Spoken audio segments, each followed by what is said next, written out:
Vamos falar um pouco sobre o papel da incerteza no pensamento do Keynes, né? Ele veio com essa ideia de incerteza no sentido de que a gente tem muita dificuldade de prever o que vai acontecer no futuro. Aliás, como diz um amigo meu, fazer previsões é muito difícil, especialmente sobre o futuro, né? E o Keynes leva esse raciocínio no limite, né? Quando ele está analisando, decisões relativas a investimento, especialmente da ótica empresarial, né, de construir uma nova fábrica, um novo bem de capital, né, se colocando na pele do empresário, ele diz, olha, se a gente parar para pensar mesmo, a base de conhecimento que a gente tem para tentar prever o que vai acontecer lá na frente, para fazer cálculos, vamos dizer assim, econômicos racionais, é muito precária, né? Aliás, até aqui, se a gente olhar na teoria geral, o capítulo 12, que é um dos capítulos mais divertidos e bem escritos da teoria geral, recomendo que vocês leiam, obviamente, a teoria geral inteira. Se puder ler em inglês, está bem mais escrita. Obviamente que é o escrito original do Keynes, mas as traduções, pelo menos antigamente, estavam muito ruins, né? A tradução que eu li nos anos 90, quando eu estava na graduação, era horrível. No português era horrível. Não sei se já melhoraram isso. Eu prefiro, obviamente, ler, para quem lê inglês, é muito melhor ler pelas próprias mãos do Keynes, né? Mas tem um trecho aqui que eu acho fantástico sobre essa questão do investimento e da incerteza. No capítulo 12 ele está falando sobre as expectativas de longo prazo, né? Vale a pena ler um trechinho aqui, eu já traduzo. Diz ele, ó, The outstanding fact is the extreme precariousness of the basis of knowledge on which our estimates of the prospective yield have to be made, né? Quando você olha, tenta calcular retornos futuros de projetos futuros. Our knowledge of the factors which will govern the yield of an investment some years hence is usually very slight and often negligible. If we speak frankly, we have to admit that our basis of knowledge for estimating the yield of 10 years hence of a railway, a copper mine, a textile factory, the goodwill of a patent medicine, or an Atlantic liner amounts to little or sometimes to nothing. Quer dizer, ele fala o seguinte, olha, se a gente parar para pensar mesmo, qual é a nossa capacidade de prever, qual vai ser a demanda para, por exemplo, uma rota de travessia de Londres para Nova York daqui 5, 10 anos, ou quanto que uma mina de cobre vai produzir, qual vai ser o preço do cobre daqui 5, 10 anos, ou, por exemplo, uma patente de um remédio, e ele fala da tecnologia, né? Essa questão da tecnologia tem mais incerteza ainda, né? Qual vai ser a serventia de uma patente de um remédio daqui 5, 10 anos, né? Quais exemplos que ele coloca mais aqui?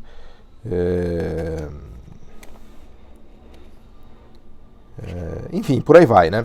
Tem um exemplo de tecnologia que eu gosto de dar muito. Aqui é de um railway, né? Um railway. Ou de uma fábrica têxtil, né? Como é que você vai fazer a conta do quanto que essa fábrica têxtil vai te trazer de retorno daqui 3, 4, 5, 10 anos, né? Ou de uma linha de conexão de trem de um lado para o outro, né? E é nesse ponto, inclusive, que o Keynes destaca o que ele chamou de animal spirits. Ele diz, olha, se a gente parar para fazer um cálculo frio de qual será o retorno financeiro de um projeto, a gente não tem a menor ideia do que vai acontecer no futuro. A gente não sabe nem o que vai acontecer com a nossa vida daqui 2, 3 meses, que dirá daqui 10 anos. Então, essa ideia de que é possível fazer um VPL, né, uma tira de um projeto, projetando 5, 10 anos adiante, é uma coisa quase que chega a ser quase que ridícula. E aí ele traz a ideia do animal spirits. Ele fala, olha, se o investimento empresarial dependesse de contas frias, provavelmente a gente não teria nenhum investimento na economia, porque os empresários, se eles pararem para pensar de verdade, eles vão ver que eles não têm a menor noção do que vai acontecer no futuro. E aí ele diz que os empresários agem a partir do que ele chama de um urge to action rather than inaction, né? Que os empresários eles têm ímpetos de investimento, de busca de retorno, que a gente chama de sentimentos de touros, né? Bulls. Os empresários eles são, num certo sentido, bulls, né? Bulls naquela ideia de que no mercado financeiro o bull ele ataca de baixo para cima, então ele leva o preço das ações para cima, e o bear ataca de cima para baixo. Então os empresários eles são, num certo sentido, bulls, né? No sentido de que eles acreditam, é quase um ato de fé, né? Se você parar para pensar no detalhe. Daí que vem a ideia do animal spirits, que o Keynes cunhou e que ficou famosíssimo em economia, que diz que o motor, né, especialmente do investimento agregado, da formação bruta de capital fixo, de uma economia se deve muito mais a esses animal spirits, que é o urge to action rather than inaction, né? Dos empresários fazerem e acontecerem, né? Falava há pouco, eu gosto muito do exemplo de tecnologia, por exemplo, disso daqui que a gente está usando, né? Uma câmera, uma gravação, um smartphone, fotografia e filmagem. Vamos lembrar da fotografia nos anos 90, em que a Kodak era a grande dominante de mercado, né? Empresa americana. Aliás, de onde que ela é mesmo? Não sei se é de Michigan, uma daquelas cidades ali perto dos Grandes Lagos. Então, eu sou daquela época, né? Talvez alguns de vocês sejam também, em que a gente tirava a foto e tinha o filme químico, né? Então você, inclusive, rodava a máquina, né? Ela marcava a luz naquele filme químico e você tirava a foto e aí tinha aquela ansiedade de levar o filme para revelar, né? Alguns de vocês já talvez tenham feito isso, né? E era ao mesmo tempo uma ansiedade e um prazer, né? Porque você tirava várias fotos no filme químico, levava para revelar e depois de uma semana, vendo vocês, depois de uma semana você voltava lá na loja e ia buscar, ia numa loja no Iguatemi, deixava lá e depois de uma semana ia buscar a foto revelada e aí, para seu desespero, né, de 50 fotos que você tirou, 3 ficavam boas. Mas também aquelas 3 davam um prazer enorme, né? Porque você conseguiu tirar uma foto legal. Então, por que eu estou contando essa história? Porque imagina que a Kodak fez um investimento X de $1 bilhão lá pelos idos de 97, 98, uma fábrica que ia demorar 2 anos para ser construída. Não estou pensando num exemplo hipotético. Enquanto essa fábrica estava sendo construída, os japoneses inventaram uma tecnologia de máquina digital. Eles já vinham meio que cozinhando essa ideia e de repente eles lançaram uma Fuji da vida, né? Tinha Fujifilm que fazia os químicos, mas eles deram um salto para fazer máquinas fotográficas digitais. De repente, aquela fábrica da Kodak ficou completamente obsoleta, né? Ela perdeu a mão ali da tecnologia, a tecnologia deu uma reviravolta, os japoneses, não só eles, mas principalmente eles conseguiram avançar em máquinas fotográficas digitais e deram um salto de mercado enorme, todo mundo começou a tirar foto com máquina digital e eu me lembro, era fantástico, ali já nos 2000, né? 2003, 4, 5, todo mundo só usava máquina de fotografia digital. Era incrível, porque você podia tirar 1000 fotos, então sempre tinha uma foto legal, que você tirava, na hora já via, não precisava ficar esperando revelação, nada disso.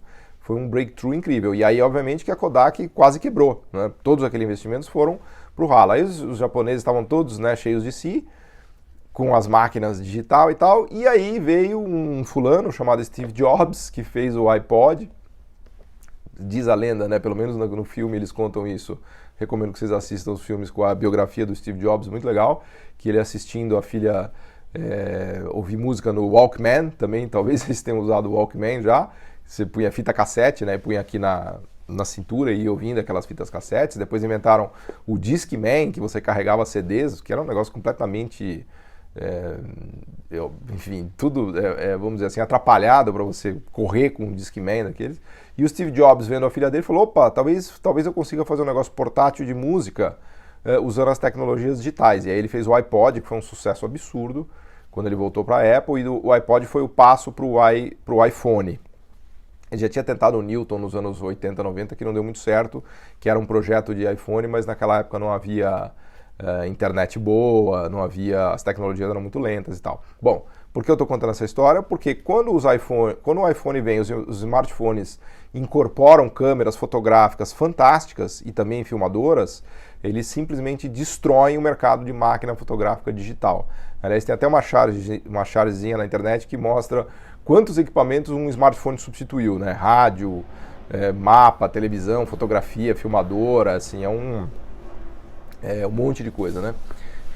Então, a Kodak, que fez aquele investimento, deu tudo errado, porque ela não conseguiu prever as câmeras digitais. E os japoneses fizeram investimentos bilionários, também deu tudo errado, porque eles não conseguiram prever o surgimento dos smartphones como máquinas fotográficas, né? Aliás, é uma corrida que os japoneses perderam, né? Os grandes players hoje no mundo de smartphones são os chineses, os coreanos com a Samsung, obviamente, e a Apple, né? Então a gente tem um mercado aí dominado por 3 grandes players, a Huawei, a Xiaomi na China, a Apple nos Estados Unidos e a Samsung na Coreia. Enfim, eu estou dando esse exemplinho só para ilustrar o ponto do Keynes da incerteza em relação ao futuro, da incerteza em relação a investimentos, em relação a decisões que dizem respeito à formação bruta de capital fixo. Então, como um empresário vai fazer uma conta exata de quanto que aquela fábrica de fotografia de filme químico, né, a fábrica de filme químico que a Kodak produzia, quanto que aquilo vai dar de retorno. Pode ser que dê zero e aí o cara quebre. Aliás, como é normal, especialmente nas indústrias ligadas à tecnologia, a volatilidade é enorme, porque as tecnologias vão e vêm e os empresários capotam assim de toda maneira possível e imaginável. Eu acho que não existe setor em que isso que eu estou explicando, que o Keynes chama de incerteza, que seja mais ilustrativo desse ponto do que o setor de tecnologia, seja qual tecnologia for. É claro que o mercado de restaurantes, o mercado de, sei lá, construção civil básico, loja, shopping, lojista, tem atividades econômicas que estão menos sujeitas a grandes mudanças de paradigma tecnológico, portanto envolvem menos incerteza. E a incerteza que a perspectiva keynesiana usa é a incerteza num sentido forte, ou não probabilístico. Vocês vão ver que o Luiz Fernando, nas aulas dele, usa muito esse termo, né? O incerteza ou risco não probabilístico. Na verdade, quando se fala de risco, já vem uma ideia de probabilidade. Então, por exemplo, quando você vai jogar roleta, existe uma probabilidade, né? Você pega os numerinhos lá, a probabilidade de cair naquele numerinho é 1 sobre a quantidade de numerinhos que tem lá. Quando você joga um dado, a probabilidade de cair um número, 1/6, então dá para você calcular probabilidades. O Keynes está preocupado com decisões em que não existem probabilidades. Se você, qual é a probabilidade de uma fábrica de filme químico quebrar? Quer dizer, é uma conta que não faz nem muito sentido, né? São, vamos dizer assim, decisões sobre o futuro que não são passíveis de se reduzir a um cálculo probabilístico, né? O probabilístico ele tem a ver mais com uma espécie de passado, de futuro que repete o passado, vamos dizer assim, de um set de informações que se repete, né? É muito diferente de decisões cruciais, né? O outro grande nome ligado a isso é o Shackle, né? Que tratou bastante dessas decisões cruciais. Quando a gente tem decisão crucial, em geral uma decisão crucial ela não é passível de ser reduzida a um cálculo probabilístico, né? E obviamente que aqui a gente está falando do investimento agregado, da economia, da formação bruta de capital fixo, em que volumes gigantescos de capital e de dinheiro são gastos, são alocados, né? Então depois que você constrói aquela fábrica, não dá para você reverter. Então imagina que a Kodak fez uma fábrica que custou $1 bilhão para produzir filme químico. E aí quando ela ficou pronta depois de 2 anos, vieram os japoneses com as máquinas fotográficas digitais. O que a Kodak vai fazer? Vai vender a fábrica? Para quem? Quem vai querer comprar uma fábrica de filme químico, dado que ninguém mais tira foto com filme químico? Ou seja, é uma decisão que a gente chama de uma decisão irreversível, né, que tem um sunk cost enorme, porque ela demandou um volume de capital gigantesco, e ela é irreversível no sentido que você não vai conseguir vender aquela fábrica. Na melhor das hipóteses, a Kodak vai vender as instalações, alguém vai demolir, vai construir um prédio residencial, um galpão logístico, seja lá o que for. Então, essa é a mensagem fundamental do Keynes, especialmente aqui nesse capítulo 12, que diz respeito às expectativas de longo prazo. Ele destaca a fragilidade, né, do conhecimento que a gente tem sobre o futuro e como isso impacta muito, né, o funcionamento da economia, porque se o tal dos animal spirits estão desativados, se os empresários não têm esse urge to action rather than inaction, né, que é o ímpeto para agir, a economia para, né? O Brasil tem sofrido isso faz uns 4, 5 anos. Vejam que o investimento agregado no Brasil está em mínima desde uma década praticamente, a máxima de investimento privado, não estou falando do público, o privado sobre PIB se deu em 2011, 12. Desde então a gente nunca mais teve um nível minimamente decente de investimento privado sobre PIB. Então a gente tem um caso típico de animal spirits domados ou desligados no jargão keynesiano. Então, esse é um conceito chave para a gente entender o investimento empresarial e por que uma economia aquece e desaquece, por que ela entra em depressão e recessão.